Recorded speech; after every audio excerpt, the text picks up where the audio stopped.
What's up people, hello and welcome. This is Rico the Gearhead, and today we have this beauty, and this is why you need to ride this bike at least once in your lifetime.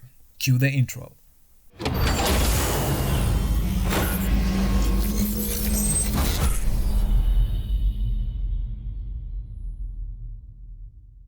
Hello once again, and this time I want us to do things a little bit different. And before we do dwell or dive into it, I want to take this opportunity to thank all you, my viewers and my subscribers, for all that you have done. The channel has grown quite fast ever since we started in March, and the support and love is quite immense.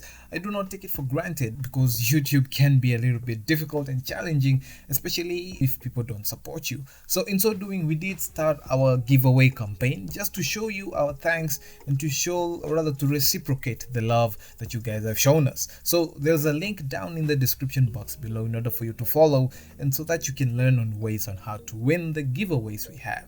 This week I have a big bike for you guys, the Honda NC750X.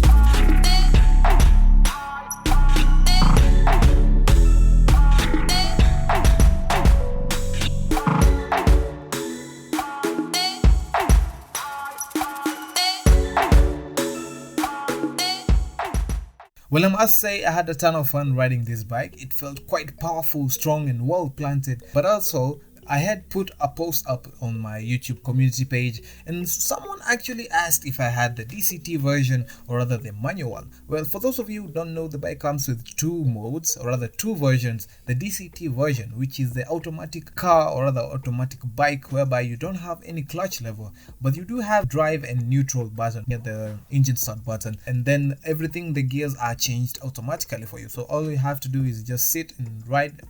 The only control you have is on the throttle and the brakes. And also there's the other version, of course, is the manual one. Now today we are fortunate enough to have the Honda NC750X manual version. That means we have the clutch lever, we do everything manually, we have total control of the bike. The bike comes with a 745cc parallel twin liquid cooled 4-stroke 8-valve SOHC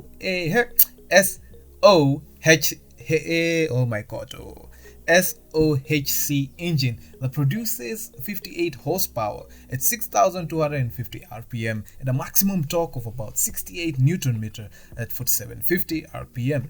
Now this sweet baby has dual channel ABS, EFI enabled, and to top it all off, it has the best fuel consumption of all time, 35 kilometers per liter. Can you believe that? Anyway, that's the same consumption of a TNT 250. Can you believe that? It's actually crazy for a 750cc bike. Now, as it's a custom here on the channel, let's get a sound check of the bike with its Beowulf aftermarket exhaust pipe.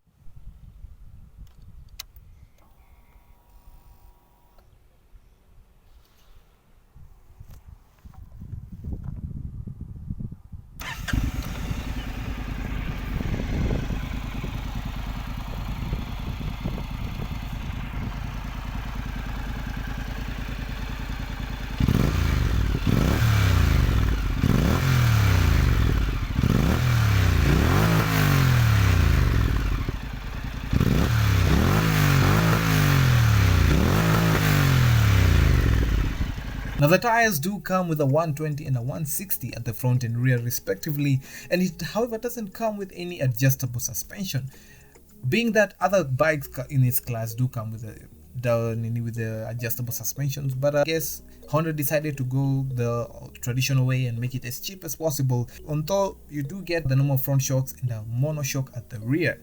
Now the fuel capacity of the bike, or rather of the tank of the bike, is 14.1 liters, which is actually located beneath your bum, where you normally have the tank, or rather where the tank is usually is Honda has made that into a compartment whereby you can actually fit a full-size helmet and a jacket. It really shocks people when you're at the petrol station and pop the pillion seat up to reveal your tank, and people are like, why is this?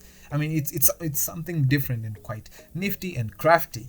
The bike is a classic bike with its ergonomics engineered to as its best. Now you get the 90-degree, like you upright posture, your legs are like from a 90-degree somehow, and the posture you have is quite comfortable all through. Now it felt like you were like floating on air, and the seats were so perfect and clasped my butt so well that I even forgot that I was even seated on a motorcycle. Now the handlebars are quite raised in such a manner that you don't even feel the weight or even get tired. Now I believe to this date this is the most comfortable bike that I have sat on, and it's quite nimble, even though it does weigh about 217 kilograms. That's a carb weight. Now you really don't feel the weight unless you stop. Once you start moving, you don't even feel it. Now the reason behind it is that a lot of the engine components, or rather a lot of the components of the bike, have been made to be so low on the bike that most of its weight goes downwards, hence lowering the center of gravity. Now the ABS on this bike is so subtle that you don't even feel it coming on.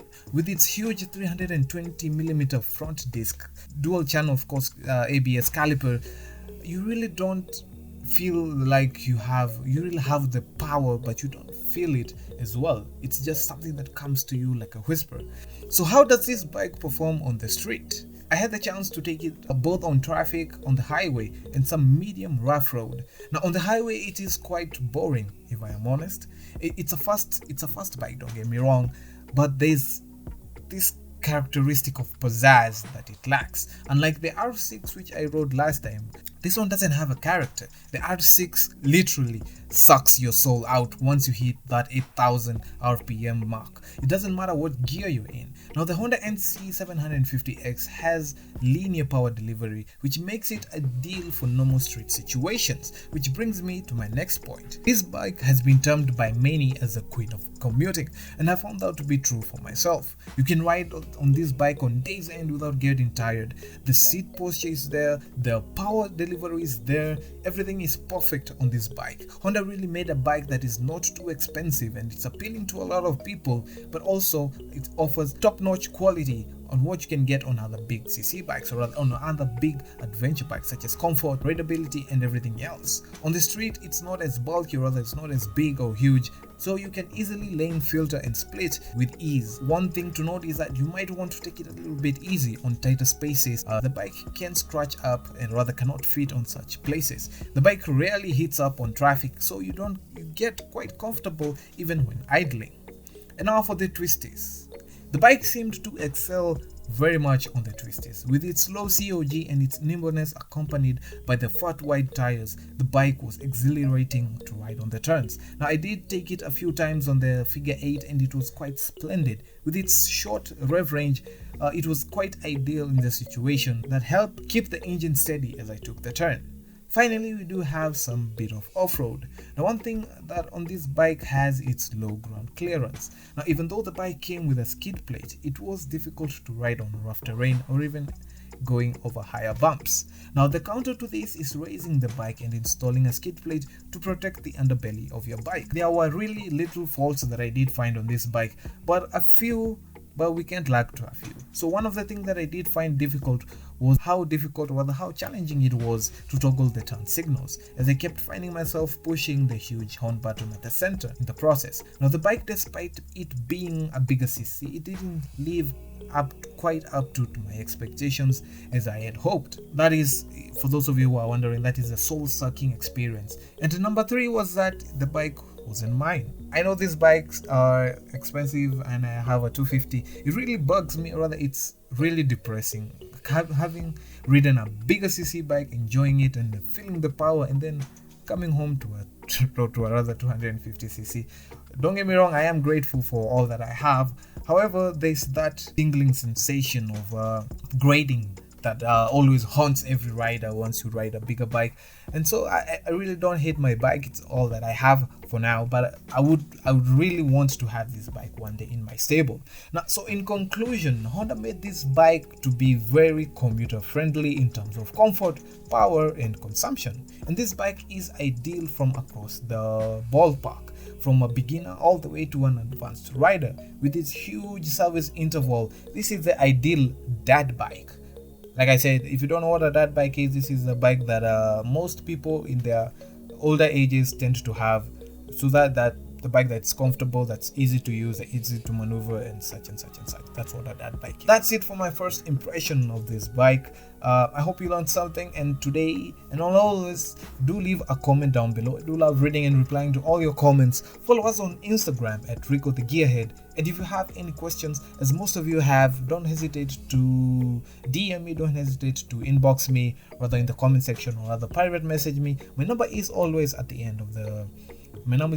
about tab on the YouTube channel if you want to do business. Follow us on Instagram at Rico the Gearhead, like I said, and as always, subscribe, like and share, and as always, stay safe, ride safe, and I will see you in the next one. Peace.